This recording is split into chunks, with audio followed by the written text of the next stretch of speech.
Fala galera, meu nome é André Araújo, eu sou piloto brasileiro e moro nos Estados Unidos. Para quem não me conhece, eu voei nas maiores empresas de linha aérea no Brasil e atualmente eu moro nos Estados Unidos e voo numa das maiores empresas de táxi aéreo dos Estados Unidos. Então eu tô aqui para compartilhar minha experiência com vocês, sem muito mimimi, sem enrolar muito, da minha forma de expressar. Não sou youtuber, tô começando aqui agora, por isso que eu peço para você compartilhar, fazer seu like, ligar teu sininho, aquilo tudo que a gente já sabe, porque é muito importante eu saber se o conteúdo tá legal ou não tá legal para eu dar continuidade. Se você tiver alguma sugestão, tiver alguma dúvida, quiser compartilhar algum conhecimento, manda para mim, para eu poder gravar alguma coisa, explicar melhor alguma coisa que não ficou bem explicado, tá bom? Então, inclusive, eu queria expressar um pouquinho também da minha história, né? Eu sou casado, tenho um filho chamado Ravi, de 3 anos e meio. A gente está agora em maio de 2024. Eu comecei meu processo mais ou menos em setembro de 2021. Eu voava na Latam por quase 12 anos. Antes da Latam, eu voei na Azul Airlines por 1 ano e meio, mais ou menos, e na Líder Aviação também por 1 ano. Então, essa é a minha experiência como piloto no Brasil. Em dezembro de 2021, eu pedi demissão e vim para os Estados Unidos. Então, eu entrei com o EB2NW. Eu vou fazer um vídeo explicando sobre isso depois, mas é um processo que você consegue adquirir o teu Green Card através de ou Advanced Degree, né, que é se você tiver premiações, faculdade, mestrado, doutorado na área acadêmica, ou por habilidades extraordinárias, né, se você mostrar que você tem experiência, tem diferenciais na prática do teu trabalho, né, na sua experiência de trabalho. Então eu fui por essa linha de habilidades extraordinárias. Então quando a gente tomou essa decisão, eu e minha família, de vir para cá, a gente abdicou de muita coisa para estar aqui. A gente ralou, a gente teve que ficar longe da nossa família, longe dos nossos amigos, para poder dedicar para esse projeto acontecer. Então, se você está pensando em vir para cá, não desiste, cara. Às vezes demora um pouco. A gente ficou 2 anos e meio nesse processo todo. Então, assim, agora que a gente está começando a voltar a fazer nossas coisas. Então é muito importante que vocês curtem, compartilhem e ativem o sininho. E aqui vai ter vídeo 2 a 3 vezes por semana. Tanto do meu lifestyle, como piloto, mostrando um pouco da rotina do dia a dia aqui, como com a minha família. A minha esposa, a Bruna, também está com um canal chamado Bruna Palópoli. Vai estar escrito aqui embaixo na descrição e vocês podem seguir o canal dela também. Ela mostra mais o dia a dia lá em Orlando, já que ela mora lá no Voa, né? E ela cuida do meu filho, então vai mostrar bastante coisa lá também. Bom, aproveitando aqui, queria perguntar para vocês têm ideia, vocês têm noção do que é um treinamento de piloto? Já passou na tua cabeça para imaginar como que o piloto faz o seu treinamento? Tem vários modelos de avião, vários fabricantes de avião, concordam? Tem Embraer, tem Bombardier, Cessna, tem Boeing, Airbus, tem vários fabricantes. Então como que o piloto consegue voar todos esses tipos de aviões, né? Diferentes aviões, diferentes tecnologias, diferentes aviônicos, diferentes performances, existe um treinamento. E esse treinamento ele é feito através de um simulador de voo, que simula em tempo real tudo o que pode acontecer no avião. Tanto a parte normal do voo em si, como os problemas, as panes que têm que ser resolvidas. Então, tem que estar preparado para isso. Quando chegar numa situação real e se acontecer alguma coisa, você está preparado para isso. Só que existe todo um processo para você conseguir pegar a habilitação desse avião, digamos assim. O piloto, ele precisa fazer o treinamento específico daquele avião para ele poder voar o avião. Então, ele tira a carteira daquele avião. E ela tem uma validade. Ela deixa de ficar current, que a gente fala, né? Ela perde a validade de exercer, de operar aquele avião. Então, a gente tem que fazer, a gente chama de recurrent. Todo ano a gente tem que revalidar essa carteira, ou seja, voltar para o simulador para poder fazer o treinamento, refresh, relembrar para manter a carteira válida. Então eu fiz um vídeo no centro de treinamento, em Orlando, fica próximo da minha casa, é onde eu faço treinamento, na empresa que eu trabalho, onde eu fiz o meu curso inicial do Phenom 300, que é o avião que eu voo hoje. Então o simulador, ele está dentro de uma estrutura, né, de um centro de treinamento. Esse treinamento tem vários tipos de simuladores para vários tipos de aviões, não necessariamente é para um tipo de avião. Então esse treinamento que vocês estão vendo, que eu fiz a filmagem, ele é um centro de treinamento que tem simulador para o Gulfstream G450, que é o modelo da Gulfstream. Ele tem Phenom 300, que é o avião que eu estou voando atualmente, que é da Embraer. Tem do Praetor 500 e 600, lá se não me engano é o 600, que é o avião da Embraer também. Tem Challenger 350. Ou seja, são vários modelos, inclusive fabricantes diferentes dentro do mesmo centro de treinamento. Então, o centro de treinamento ele tem um manual, um modelo de aprendizado aprovado pelo órgão que regula a aviação americana, que é a FAA. E aí tem as empresas que também têm os seus manuais, a sua forma de operar. Então ela, em conjunto com o seu treinamento, faz treinamento tanto para adquirir a carteira do avião, mas também para preparar você para ficar dentro dos requisitos do modelo de padronização de que a empresa está querendo. Como vocês podem ver, é uma estrutura bem grande, bem moderna, climatizada, com bastante sala lá dentro, diversas salas para fazer as aulas teóricas. Nessas aulas teóricas você vai aprender tudo sobre o avião, todos os sistemas, cada botão que tem no painel, tanto como funciona o sistema funcionando normalmente, como se tiver algum problema também. A gente chama de troubleshooting, né? Você tem que resolver o problema. Então existe um manual para fazer isso, um manual específico para fazer isso. Então você aprende a manusear os manuais e saber tudo sobre o avião. Você faz a aula para você fazer a parte teórica do avião, faz prova disso no final do curso, e aí você vai para a parte prática. Existe um simulador fixo, esse que vocês estão vendo agora.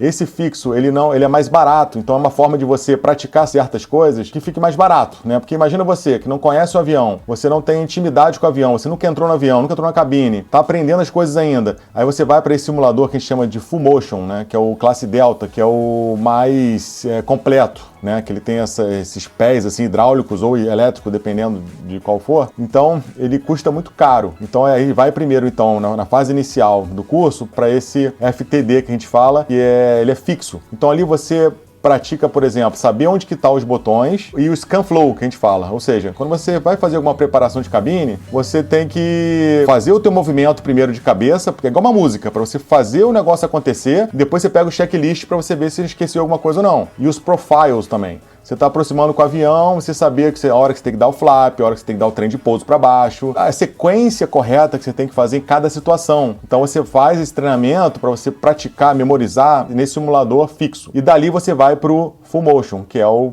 mais caro, que a hora é cara, que o treinamento é mais corrido. Nesse simulador completo, você pode simular tudo ali dentro. Ele é usado tanto para treinamento, como também para investigação de algum acidente que aconteceu, algum sistema que não está funcionando corretamente, alguma coisa que precisa ser testado. Para não testar no avião de verdade, pode ser testado no simulador. Então ele também serve para investigação. Mas é mais usual para o dia a dia para ser utilizado para treinamento, né? Seja para o treinamento inicial, como também para o treinamento de revalidação, para quem já tem a carteira e tem que ficar mantendo a carteira válida, como eu falei, uma vez por ano. Então, você faz esse treinamento, lá você pode simular turbulência, vento forte de través, qualquer direção, na verdade, pode botar o avião lá para cima, lá para baixo, mudar de aeroporto, botar na pista pequena, para você operar na pista pequena. Você pode simular uma falha de trem de pouso, uma falha de flap, falha de motor, todo esse tipo de falha que você possa imaginar pode ser feito ali dentro. Mas existe um treinamento, né? Existe um programa de treinamento. Então esse programa de treinamento ele é seguido e no final você faz uma prova oral, que o checador, o examinador é autorizado pela FAA, por esse órgão que regula a aviação nos Estados Unidos. Ele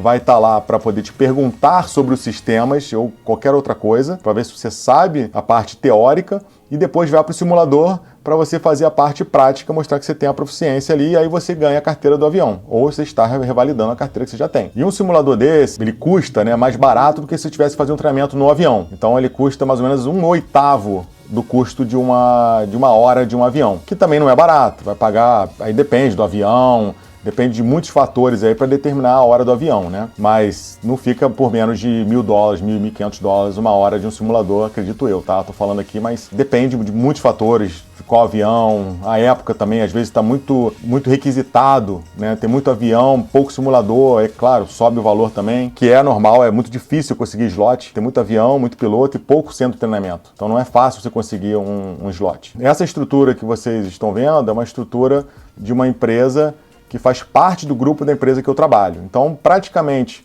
90% do treinamento que é hoje utilizado por esse centro de treinamento é da empresa que eu trabalho. Então é isso, galera. Esse é o centro de treinamento. É assim que funciona o treinamento de piloto. Não só nos Estados Unidos, mas tem outros centros de treinamento no mundo inteiro, que é nesse padrão. E o centro de treinamento fica muito próximo da minha casa. Fica aproximadamente 10 minutos de carro. Eu moro em Lake Nona, fica na região sul de Orlando, na Flórida. E o centro de treinamento fica ali na região. Então eu saio da minha casa, entro numa região chamada Lower Park, uma região cheia de casa, bonita, casas grandes, muito procurado, muito rica essa região. E esse treinamento fica lá dentro. Então você vê que o centro de treinamento nesse nível está muito bem localizado. Quando você compara, por exemplo, o centro de treinamento da CAI, que fica em São Paulo, Guarulhos, onde o pessoal da Latam, onde eu trabalhei lá há muito tempo, e outras empresas, fica num lugar esquisitíssimo em Guarulhos. Para quem voa, sabe disso, um lugar perigosíssimo. Então, assim, essa é a diferença dos Estados Unidos com o Brasil. Aqui, vocês estão vendo aí, o nível do centro de treinamento e onde ele fica localizado. Seguro,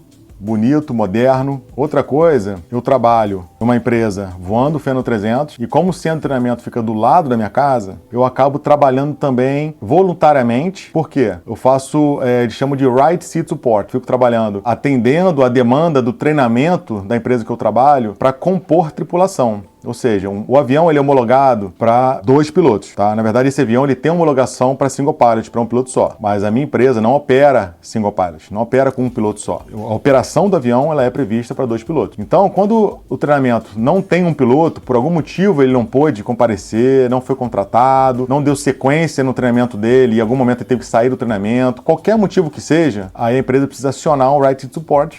Então eu tenho feito bastante Right Seat Support para poder manter a proficiência, né, do treinamento, que é importante, e também fazer um dinheiro extra também. E lembrando também que o Right Seat Support, ele não está sendo avaliado. Claro, ele não pode fazer uma coisa absurda. Ele está ali para ajudar o colega que está fazendo o treinamento. Então você tem que fazer o que está previsto. Mas se você errar uma coisa ou outra, não tem problema. Então só precisa entender. Ele fala, pô, mas você vai estar lá, vai estar sendo cobrado, vai fazer... Não vou participar da prova oral, não vou estar sendo avaliado na ficha do checador examinador para ser avaliado. Não, mas eu vou estar compondo a tripulação ali, que é a exigência, porque é um avião para voar 2 pilotos. Está sendo uma experiência maravilhosa isso para mim. Eu tenho feito bastante, inclusive. Tenho pedido para fazer bastante, por esses 2 motivos, para manter a proficiência, para aprender mais, porque eu estou voando há 6 meses. Não, 6 meses não. Eu estou na empresa há 6 meses, mas eu estou voando avião há 3 meses. Então é muito pouco tempo, né? Se for pensar. E como eu trabalho 8 por 6, acaba que eu fico 8 dias trabalhando, 6 dias de folga. Aí tu já perde um pouco de proficiência ali para depois começar os 8 dias de novo. Então eu acabo fazendo simulador, tanto fazendo uma grana extra, como também mantendo a proficiência e aprendendo cada vez mais, né? Então, isso é muito bom. Essa é uma vantagem de quando você mora próximo de um centro de treinamento. Se vocês tiverem alguma dúvida, deixa um comentário aqui que eu respondo vocês. Se quiserem que eu grave algum vídeo falando um pouco mais sobre alguma parte dessa questão de treinamento de piloto, eu faço um vídeo para vocês. Isso aqui é um centro de treinamento para pilotos profissionais. Existe também um simulador amador. E existe também a escola de aviação para quem quer ser piloto. É outra coisa. Eu posso também ir numa escola de aviação, gravar para vocês se vocês quiserem. Deixa aqui um comentário. Você que está interessado em ser piloto, deixa aqui um comentário que eu vou lá, gravo para vocês, falo valores, explico o processo. Eu tirei minha carteira aqui nos Estados Unidos, então eu passei por esse processo. Então fica fácil poder ajudar vocês também, se vocês quiserem. Então deixa aqui o comentário, compartilhe com seus amigos, com a família. É isso. Obrigado, galera. Até o próximo vídeo.